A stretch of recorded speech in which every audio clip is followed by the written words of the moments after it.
तो पहला मेरा क्वेश्चन ये है कि आप में से कितने लोगों के माता पिता है जिनका पीएचडी कंप्लीट नहीं हुआ है? ओके। आप में से कितने लोगों के माता पिता है कि जिनका पोस्ट ग्रेजुएशन कंप्लीट? 1%, 2%। आप में से कितने लोगों के माता पिता है जिनका ग्रेजुएशन कंप्लीट? 3 लोग, मतलब 3%। आप में से कितने लोग हैं कि जिनके माता पिता का 12वीं तक एजुकेशन कंप्लीट? ओके। कितने लोगों के माता पिता है जिनका 10वीं तक एजुकेशन कंप्लीट? ओके। कितने लोगों के माता पिता है कि जिनका पहली से लेकर 7वीं तक का education complete? Okay, thank you.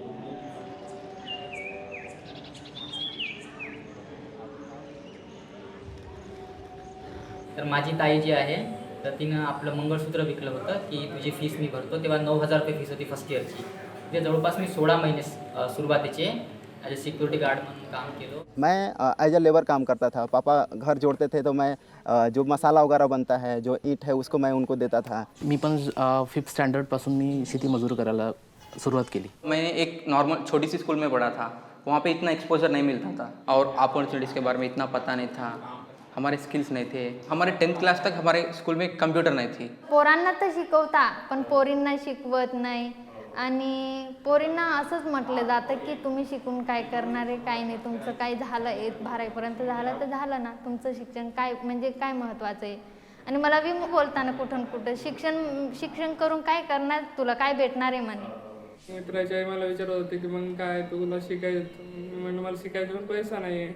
तर त्यांनी मग मला एकलव्याचं नाव सांगितलं. आणि मी फर्स्ट टाईममध्ये इतका लांब प्रवास माझा गावापासून तर नागपूरपर्यंत हा माझ्यासाठी अवघड होता, कारण मी पहिल्यांदा नागपूरमध्ये आली आणि पहिल्यांदाच बसमध्ये बसलेली होती. लेकिन यहाँ पे बहुत सारे बच्चे थे, उनको लाइक मैथ प्लस माइनस भी पता नहीं था वो क्या होता है, इंग्लिश तो बिल्कुल नहीं, क्योंकि वो उनका लाइफ में 20 इयर्स इंग्लिश को पढ़ा ही नहीं है. मैं पहला हूँ जो हमारे घर से जो कि matriculation end graduation pass out है. ही जी संस्था आहे किंवा ही जी कन्सेप्ट आहे एकलव्याची, ही विद्यार्थ्यांसाठी चालवलेली एक चळवळ आहे जी शैक्षणिक अनुषंगानं कुठेतरी कॉन्ट्रीब्यूट करते, विशेषतः ग्रामीण भागातील मार्जिनलाइज कम्युनिटीमधून जी लोक आहेत. केंद्र सरकारचा डाटा आहे की 25,000 विद्यार्थी 5 वर्षात केंद्रीय विद्यापीठ IIT IIM मधून ड्रॉप होते. आणि याच्यातलं मोस्टली जो डाटा आहे तो SC ST OBC, मी दाव्यानं सांगतो, म्हणजे सायंटिफिक डाटा आहे झाला नाही, पण ही मोस्टली फर्स्ट जनरेशन असते. अशा भरपूर संस्था जिथं आपलं रिप्रेझेंटेशन बाय डिफॉल्ट कमी आहे आणि मग तिथं गुदमरल्यासारखं होतं. तर तोच एक प्रयत्न आहे की आपण तो कसं तिच्यावर काम करू शकतो. मेरे गांव में 8वीं के बाद कुछ स्कूल नहीं है, फिर जाना पड़ता है मुझे 4-5 किलोमीटर. एकलव्य नावच खूप मोठी गोष्ट आहे माझ्यासाठी, कारण की मी ज्या बॅकग्राऊंडमधून आलो तर मला कोणीच सपोर्ट नव्हता, काहीच नाही, इन्फॉर्मेशन दिलेली नव्हती की 12वी नंतर काय आणि बॅचलर नंतर काय. एकलव्य UG प्रोग्राममध्ये आम्ही इंटिग्रेटेड ट्रायबल डेव्हलपमेंट प्रोजेक्ट किनवटमध्ये माहूर आश्रम स्कूल, पांढरकवडा चिंचब्याक आश्रम स्कूल आणि मेरठ धारणीमध्ये जालिदा आश्रम स्कूल इथे ट्रायबल मुलांसाठी 2 महिन्याचा कोर्स चालवला. याच्यामध्ये विद्यार्थ्यांच्या बेसिक स्किल्सवर काम करणे, हायर एज्युकेशन प्रति अवेअरनेस, करिअर ऑपॉर्च्युनिटीबद्दल, विद्यार्थ्यांना पुढे ॲडमिशनसाठी हँडहोल्डिंग सपोर्ट प्रोव्हाइड केला. गव्हर्नमेंट आणि प्रायव्हेट स्कॉलरशिप आणि हॉस्टेल अकॉमोडेशनसाठी विद्यार्थ्यांना मदत केली. आणि तुम्हाला असं वाटतं की नाही इथे संपलं माझं, तर तुम्ही एकलव्यमध्ये या, तुम्हाला वेगवेगळ्या अपॉर्च्युनिटीज कळतील, कारण वेगवेगळ्या युनिव्हर्सिटीचे असतो, फेलोशिपचे असतो, खूप सारे लोक इथे येतात, त्यांचा एक्सपिरियन्स शेअर करतात. फक्त एक्सपिरियन्स शेअर नाही करत तर ते तुम्हाला मदत देखील करतात त्या प्रोसेससाठी. शिक्षणाशिवाय पर्याय नाही, म्हणजे ते मला खास वाटतं. आणि मला एकलव्याचे विद्यार्थी पण आज बघतो की आईवडिलांची आर्थिक अडचणी असतात, घरून आर्थिक अडचणी असतात, पण त्यांना वाटतं की आपलं लेकरू शिकलं पाहिजे चांगलं. म्हणजे आजही आम्ही पोरं बघतो, आता आज किमान थोडासा सपोर्ट, एक हँड होल्डिंग किंवा तसं काहीतरी मेकॅनिझम, किंवा आज पुण्यात एकलव्याचं ऑफिस आहे किंवा कोऑर्डिनेटर आहे, थोडासा ते त्रास होऊ नये किंवा तो मॉरल सपोर्ट, इमोशनल सपोर्ट असावा म्हणून तिथं एक सिस्टम आहे. पण त्यावेळेस कदाचित माझ्यासोबत ते असं मी टिकला असतो, धडपडून का होणं संघर्ष स्ट्रगल करता येणं मग टिकलं असतं म्हणजे बुवा किमान डिग्री तरी घेतली असतं. ग्राउंडला असे भरपूर लोक आहेत की ते स्वतःहून म्हणतात किंवा तुमचा वर्कशॉप चालू झाला का, तर आमच्याकडे 10 मुलं आहेत, काही समाज कल्याण ला काम करणारे ऑफिसर्स असतील, ते बोलत आहेत की आमच्या इथे येऊन तुम्ही वर्कशॉप देता का. तर हे कनेक्शन दाखवतं ही संस्था पर्टिक्युलर लोकांची नसून तर ती कम्युनिटीची आहे आणि ती कम्युनिटीनं उभी केली. एकलव्याचं नेटवर्किंग खूप छान आहे. म्हणजे तुम्ही कुठे पण जाल, गुजरात झालं, हिमाचल प्रदेश झालं, कोणत्या पण याच्यात जाल तर तुम्हाला एकलव्याचे स्टुडंट मिळेलच. इंडियामध्येच नाही तर अब्रॉडमध्ये पण त्यांचं नेटवर्किंग आहे आणि त्याची आपल्याला हेल्प होऊ शकते. ही जी जागा आहे तर इथं पहिलं IAS कोचिंग सेंटर होतं, जे गौतम मुन्शीलाल म्हणून IAS होते, जे या महाराष्ट्र कॅडरला काम करायचे. तर त्यावेळेस त्यांचा पण इसेन्स तेच होता की बाबासाहेबांच्याच विचारांना घेऊन त्यांना वाटले की बाबा आपल्या मार्जिनलाइज कम्युनिटीमधून IAS ऑफिसर निघायला पाहिजे, IPS ऑफिसर निघायला पाहिजे. आणि त्या याच्यामधून मग त्यांनी ती संस्था उभी केली आणि इथं IAS कोचिंग सेंटर चालायचं. तर विजन मिशन अलाईव्ह झाला आणि वाटले की बाबा इथे यावं आणि इथून काम हे सेंट्रलाइज होऊ शकतं. कारण इकडे छत्तीसगड आहे, मध्य प्रदेश आहे. यवतमाळला जेव्हा होतं त्यावेळेस अदर स्टेटची मुलं नाही यायची, पण जेव्हा आम्ही नागपूरला आलो त्याचं रिफ्लेक्शन हे झालं की बाबा अदर स्टेटची मुलं इथं मोठ्या प्रमाणात यायला. नॉर्मल से बाहर एजुकेशन का सिस्टम का और एकलव्य में आने के बाद इसका एजुकेशन सिस्टम का पूरा फ़र्क है. आपल्या ग्रामीण भागातील विद्यार्थ्यांना अशी स्पेस भेटत नाही किंवा असं वातावरण भेटत नाही की जे त्यांना युनिव्हर्सिटीमध्ये अपलिफ्ट करू शकतं. म्हणून ते वातावरण कसं क्रिएट करू शकतो त्याच्या अनुषंगाने हे सेंटर डेव्हलप केलं गेलं. आणि जेव्हा मुलं युनिव्हर्सिटीमध्ये जातात तर त्यावेळेस पण त्यांना वाटतं की नाही, आम्ही 3 महिन्याचा फाउंडेशन कोर्स केला, त्याच्यामध्ये हे कल्चर ऑलरेडी आम्ही जगलेलो. या युनिव्हर्सिटीमध्ये गेल्याच्या नंतर विद्यार्थ्यांना वेगळ्या वाटतं.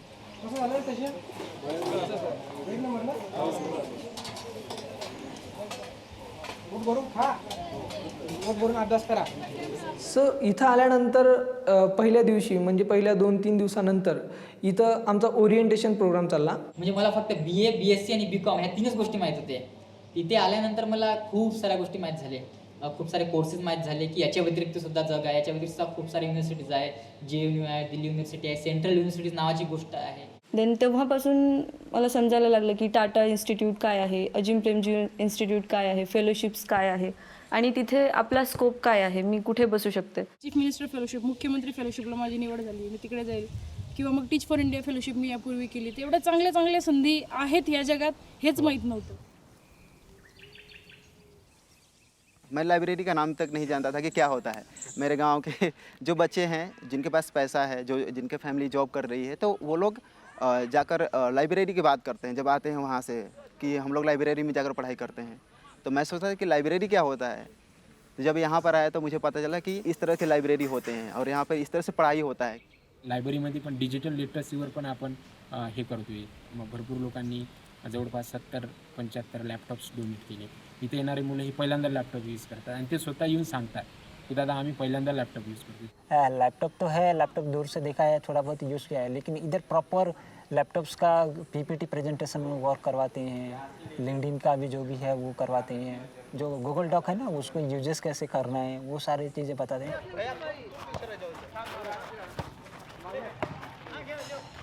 जेव्हापासून मी एकलव्यमध्ये आहे तर मला असं कधी वाटलंच नाही का मी घराच्या बाहेर आहे। तर इथे विद्यार्थ्यांची मानसिकतेवर सुद्धा लक्ष दिलं जातं की विद्यार्थ्यांना असं कधी एकटं वाटलं नाही पाहिजे। एक मुलगी होती, ती मुलगी म्हणजे असंच गॅदरिंग असतं, तर गॅदरिंगच्या वेळेस ती मुलगी नाचत होती आणि नाचता नाचता माझ्याकडे आली आणि येते वेळेस तिनं असं म्हणलं की दादा मी आयुष्यात पहिल्यांदा नाचते आणि तिचं वय जवळपास 20 ते 21 वर्ष आणि मी कधीच म्हणजे माझ्या घरासमोरून DJ गेला असेल, माझ्यासमोरून काही म्हणजे कम्युनिटीमध्ये काही प्रोग्राम असेल तर कधी म्हणजे माझ्या घरच्यामध्ये किंवा कल्चरमध्ये ह्या गोष्टी नव्हत्या की मुलींना असं मनसोक्त जगलं पाहिजे। तिला म्हणलं तुला आयुष्याचं पहिल्यांदा नाचते तर मनसोक्त नाचू, पण ज्यावेळेस मुलं येतात तर त्यावेळेस तिथं 3 महिने जेव्हा राहतात तर तेव्हा ते इमोशनल कनेक्ट होतात आणि इमोशनल कनेक्ट झाल्यामुळं त्यांना असं म्हणजे जेव्हा ते सोडून जातात त्यावेळेस अक्षरशः त्यांच्या डोळ्यांमध्ये आसू असतात की बाबा आम्हाला आधी आमच्या आयुष्यामध्ये ह्या गोष्टी भेटल्या नाही, इथं आल्याच्यानंतर त्याच्यापेक्षा जास्त गोष्टी भेटल्या। जे म्हणजे खऱ्या अर्थानं जे 3 वर्षात जे मी फर्ग्युसन सारख्या एवढ्या नामांकित कॉलेजमध्ये नाही शिकलो ते मी इथं 6 महिन्यात एवढ्या गोष्टी शिकलो। See, during the span of 6 months, we have taught for the 12 years everything. For entire 12 years preparation, we have made them to study within this 6 months itself. It's not like we have only taught it; they have gained it also. इथं असं नसतं की facilitator only facilitates the entire session. तिकडे मुलांना खूप सगळे opportunity दिले जातात. इनका बस ये इंटरेस्ट होना था, बच्चों पढ़ाई करने का इंटरेस्ट होना था, पैसा का कुछ भी नहीं, पैसा एकलव्य देखेगा, बस हमको इंटरेस्ट होना चाहिए.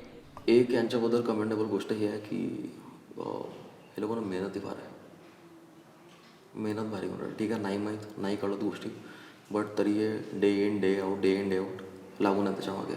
मॅथ्स जमत नाही तरी लोक प्रॅक्टिस करतात, इंग्लिश जमत नाही तरी हे लोक वाचवत आहे, भारी करतात म्हणून एकदम. तसं माझं पण जर्नी, मी स्टुडंट होतो, मी कधी विचार केला नव्हता की मी कुठल्या तरी संस्थेचा को फाउंडर म्हणून काम करेल, आणि ते पण माझ्याच कम्युनिटीसाठी.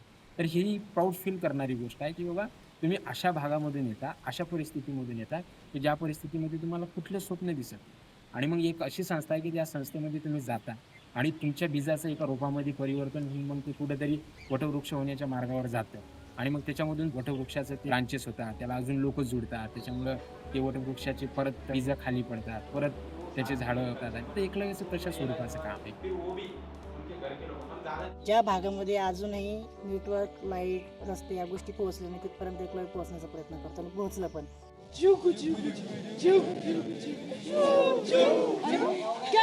जेव्हा वडिलांनी माझी आत्महत्या केली तेव्हा देखील फार खचून गेल्यासारखं झालं. असं वाटलं आता शिक्षण आपलं थांबेल. त्याही काळात जेव्हा राजूदादाला कळालं की असं काही झालं, एकलव्यची सर्व टीम आणि राजूदादा पण म्हणे की काळजी नाही करायची, 10 दिवसावर बाकी होती माझी जॉईनिंग टीच फॉर इंडियाची, ते मी जॉईन केलं. आणि आता एकलव्यच्याच सपोर्टमुळे फक्त अजीम प्रेमजी यूनिवर्सिटीला माझी लहान बहीण शिकायला जाणार आहे. अभी मैं इतना कॉन्फिडेंटली बोल सकता हूँ कि मैं अगर किसी भी यूनिवर्सिटी में डालूंगी तो हो जाएगा अभी, क्योंकि मुझे पता चल गया ना एसओपी मुझे किस टाइप का लिखना है, और वहाँ पे स्कॉलरशिप के लिए भी वो बहुत हेल्प करते हैं. अगर वहाँ पे तुमको 100% स्कॉलरशिप भी नहीं मिल रहा है, अगर 75 भी मिल रहा है तो Eklavya India foundation also help. माझं तर APUमध्ये MA एज्युकेशन आणि विथ स्पेशलायझेशन मॅथ्समध्ये सिलेक्शन झालेलं आहे. जी अजब प्रेमजी युनिव्हर्सिटी आहे बँगलोरची, त्याच्यासाठी माझं MA डेव्हलपमेंटसाठी माझं सिलेक्शन झालं आहे. कुमारगुरू युनिव्हर्सिटी आहे तमिळनाडूची, कोयंबटूर म्हणून, तिथे माझं सिलेक्शन झालेलं आहे इकॉनॉमिक्ससाठी. माझं MA डेव्हलपमेंटसाठी झालं आहे अजिम प्रेमजी युनिव्हर्सिटीमध्ये. मी आता एक चान्सलर स्कॉलर म्हणून तिथे मी एंट्री करणार आहे. माझं अजिम प्रेमजी युनिव्हर्सिटीमध्ये MA डेव्हलपमेंटसाठी सिलेक्शन झालेलं आहे. आणि नुकतंच माझं सिलेक्शन हे यंग इंडिया फेलोशिप अशोका युनिव्हर्सिटीसाठी झालेलं, आणि मला तिथून 100% स्कॉलरशिप मिळालेली. मतलब आप ऐसा टाइम में बिल्कुल नहीं चल सकते, मतलब वो लोग जा सकते हैं कुरकू आदिवासी अपना, फिर आप लोग नहीं जा सकते. इवन दोपहर में भी जाओगे पूरा इमेजिन करो, पूरा घना जंगल है, पूरा एकदम दाट जंगल, आणि एकटंच जाते. आणि छोटंसं गाव आहे कोपऱ्यात, एक 50 घरांचं, 40-50 भी घर होंगे. और वहाँ पे मैं दो महीना पैदल जाके पढ़ाता था बच्चों को. 1-2 बच्चे भी नहीं आते थे स्कूल में. समाजात राहून माहीत नव्हतं की समाजाचेच काय प्रॉब्लेम आहेत, पण इथं आल्यावर कळलं की आपण एक म्हणजे समाज, आपला समाज किती मागास, किंवा आपण स्वतः समाजासाठी काय काय गोष्टी करू शकतो, काय नाही. No one tell about how to become a leader, but सगळे सांगतात लेबर पण. Why labour, why not leader. मी माझ्या कम्युनिटीमधून पहिली मुलगी असेल जी अशोकापर्यंत जाईल, इवन हायर एज्युकेशनसाठी जाईल, जी शेतकरी कुटुंबातून येते आणि रोजमजुरी करणाऱ्या कुटुंबातून येते. प्रत्येक मुलींचं म्हणजे सगळ्यांना समोर येता आलं पाहिजे. माझा रिसर्चचा विषय असेल जेंडर अँड सेक्शुअलिटी. म्हणजे लहानपणापासून ते ग्रॅज्युएशनपर्यंत काही सोर्सेस भेटले नाही, पण जे JNUमधून, DUमधून, अशोका युनिव्हर्सिटीमधून जे पोरं येतात तर त्यांना लहानपणापासून जे नाही पाहिजे ते सोर्सेस भेटलो. पण मी आज त्याच्यासोबत बसतोय, डिस्कशन करतोय. 2006 मध्ये फॉरेस्ट राईट ॲक्ट नावाचा कायदा आला. त्या जमिनीवर जर तुम्ही शेती करत असाल जंगलाच्या जमिनीवर, तर ते त्यांच्या नावानं झाली पाहिजे ती जमीन. तेवढं होऊन सुद्धा जे गव्हर्नमेंटनं त्यांना म्हणजे ती शेती नावानं करून दिली नाही. आणि जेव्हा लोक म्हणाले की आमची जमीन आहे, तुम्ही कशी का खोदता, इंटरफेअर केले त्यांच्यामध्ये, तर पोलिसांना बोलवून त्यांनी लाठीचार्ज वगैरे केला.